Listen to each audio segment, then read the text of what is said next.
All right, pleased to be joined by my guy Bryce Spalding to talk about an exciting night if you're a Cincinnati Reds fan, and even more exciting night if you're a guy who loves prospects. And I don't think anyone loves Red prospects more than Bryce Spalding. Bryce, the spring breakout game, what a great idea from Major League Baseball. Good that it was on MLB Network this year. I thought I forget Dominic the announcer. We had him on Chatterbox Reds last year, believe it or not. I thought he did a fantastic job, very well prepared. Just a really enjoyable broadcast. Yeah, it was.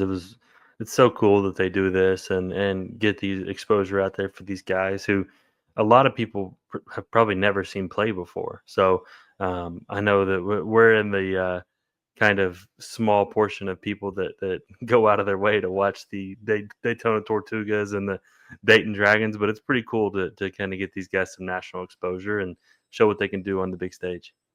Get to see some of these guys in beautiful, crystal clear, high definition instead of Instagram stories and wherever else we dig up any kind of prospect videos.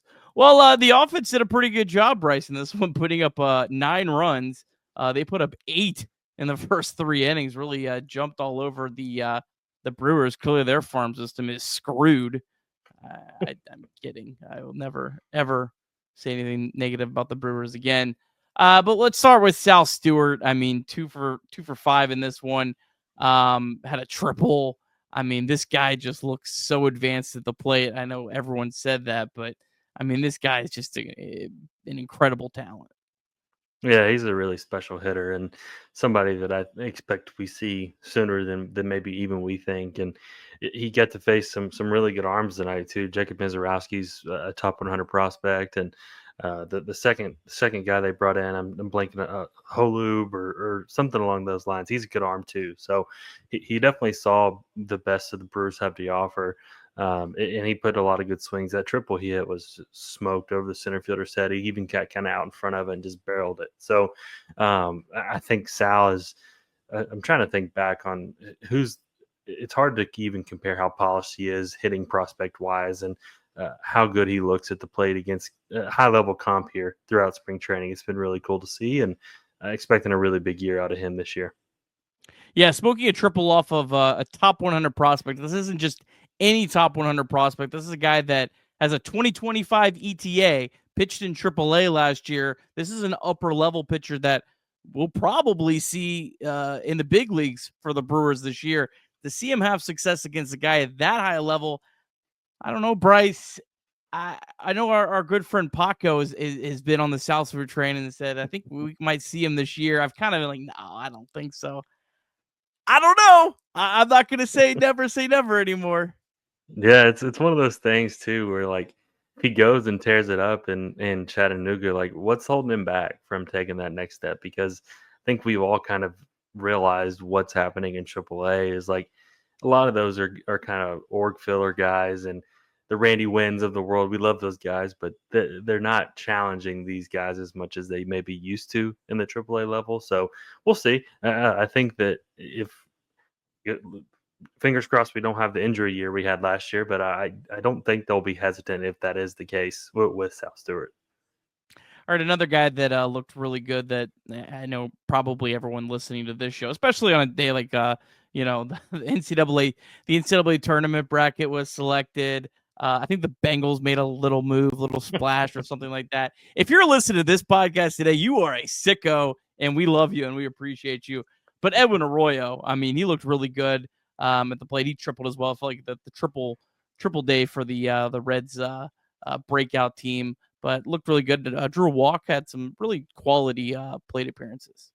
Yeah, that was good to see. He has struggled a little bit this spring against some obviously good arms in the big league camp. So it's nice to see him have some success there. And yeah, the ball he hit was hit really hard too. It got to the wall very quickly. So I think he's going to have to build some success this year.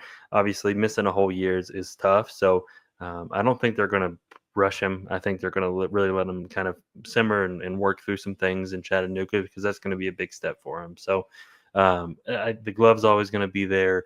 I think he's a really good baseball player. I think he's a good base runner. I think he's a good defender. I think he does a lot of things well. It's just the number one question with him has always been, is the bat going to be there? So yeah, I think that if he can string together good at bats, doesn't strike out a lot, he's going to find a way to the big leagues sooner than later here. So yeah, we're really happy for him, and hope he can kind of build on this into the season here. All right, a guy that didn't actually get a hit, he was 0 for 4, but I still thought was impressive, was Alfredo Duno, the catcher behind the plate. First time we've really got to see Duno. With all due respect to the Daytona Tortugas broadcast, you don't really get a good angle of the catcher, if you can even see the catcher in any of the feeds. But to kind of get to see him throw out a runner, just like a big commanding presence. That was my biggest takeaway when I got to see him last year at the spring breakout game in person. He's just a big dude. Am I crazy for saying this, Bryce? I think Alfredo Duno has the highest ceiling of any Reds position player prospect. No, I don't think that's crazy to say, especially given his position, because I think most evaluators think he's going to stick at catcher. So, like, the ceiling, if he can be a top 10 catcher, top 5 catcher in the sport, that's a big ceiling for a catcher. That's a huge deal, and that would be massive for the Reds. So, no, I agree. I think he looked comfortable. I think he looked good. I think those are all things you're looking to check boxes on. He's a young kid still, and he dealt with injuries last year too. So he's still trying to catch his footing and see kind of where he's going to end up. But yeah, I thought he looked good behind the plate. He got on top of a couple balls. I thought he hit some balls really hard into the ground, which again, it's early in the year. There's still guys trying to get their timing, still trying to find their swing. So yeah, I think that he's such a fun, unique prospect to follow. The Reds really haven't had a catching prospect like this since Stevenson, and he was kind of a similar guy who maybe took a little bit longer to develop, and once he did, it was really fun to watch him. So I'm hopeful we can maybe see those two guys together eventually. That'd be kind of a cool thing for the diehards that followed Tyler as he was drafted and up through the system here. So yeah, I think he's got all the tools to be that next great catcher in the Reds organization here. Yeah, fingers crossed on Duno. Reds feel like they've whiffed a lot on catchers of late. But hey, look, if you whiff on a whole bunch and you get Stevenson and Duno's good, I mean, I guess you'll just take that. But you mentioned something I think that's really important. While maybe we should kind of accelerate our expectations on Sal Stewart, Alfredo Duno, be very patient. Catchers take a long time to develop, much longer than any other position. So I doubt he'll be in the big leagues anytime soon. It's going to take a while, and that's okay. That's normal. That's expected. You want guys that when they're a catcher, when they get to the big leagues, they're 110% ready to go. A guy that does look 110% ready to go, one of my favorite prospects in the Reds organization, is Ethan O'Donnell. He looked really good at the plate today. Just always has good at bats. He's fast. I love Ethan O'Donnell. I really hope a college bat, I'm assuming he's going to start at Double-A, that he can kind of have that big breakout year. He had the great, I think, like August and September last year. I'd love to see him put it together for a full year, because I think, Bryce, if he puts it together for a full year, he could crack into that top 15 Reds prospects, maybe even higher. Yeah, I agree. I sent it out after he hit the triple, but I think he's the most underrated Reds prospect. Just he had a 120 WRC plus in the Midwest League, which is a big deal. The Midwest League isn't an easy place to hit.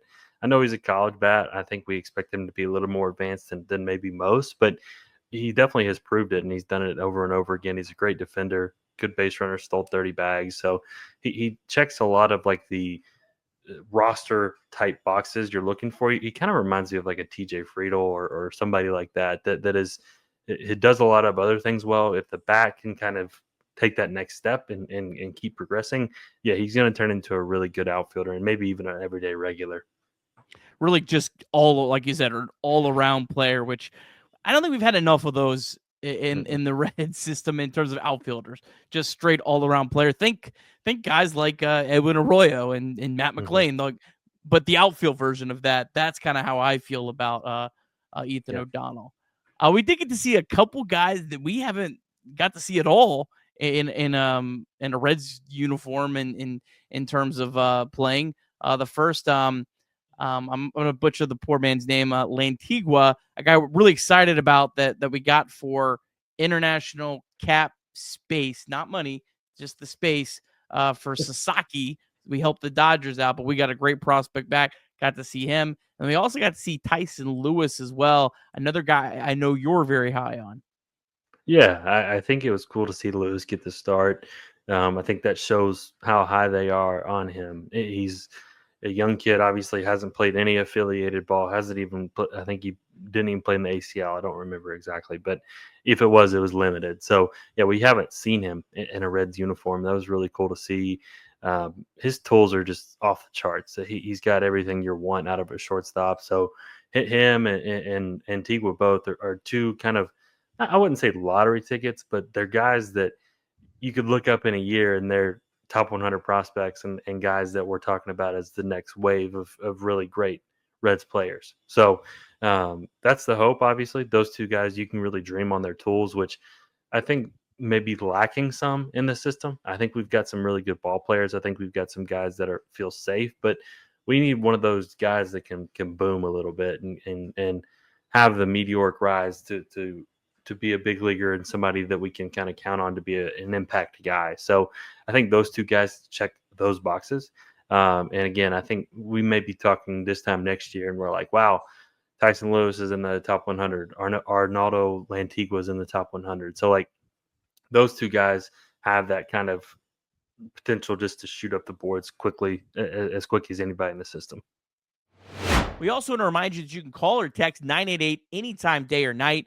The 988 Suicide and Crisis Lifeline is a place to get support for anything related to mental health. Whether it's an immediate crisis, simply wanting to find out how to connect with care, or anything in between, it's a 100% confidential, secure, and anonymous way to reach out for help when you don't know where else to turn. To connect, call or text 988 or visit mantherapy.org to get help. It's okay not to be okay. All right. Any other position players that stood out to you or worth mentioning before we move on to some of the pitchers? I don't think so. I think everybody was pretty status quo there.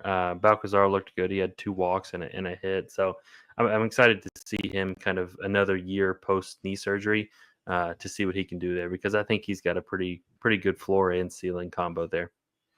All right. On the pitching side, we didn't get to see Chase Burns. Poor MLB. They were kind of pumping out all day, I guess, that he was pitching, and then he didn't. I think I heard something about it just was that his days didn't line up. I kind of have a feeling the Reds just don't want to get a whole lot of tape out on him. It's kind of the thing. I kind of think the Reds kind of want him to sneak up a little bit, or they don't want to like put him out too much early.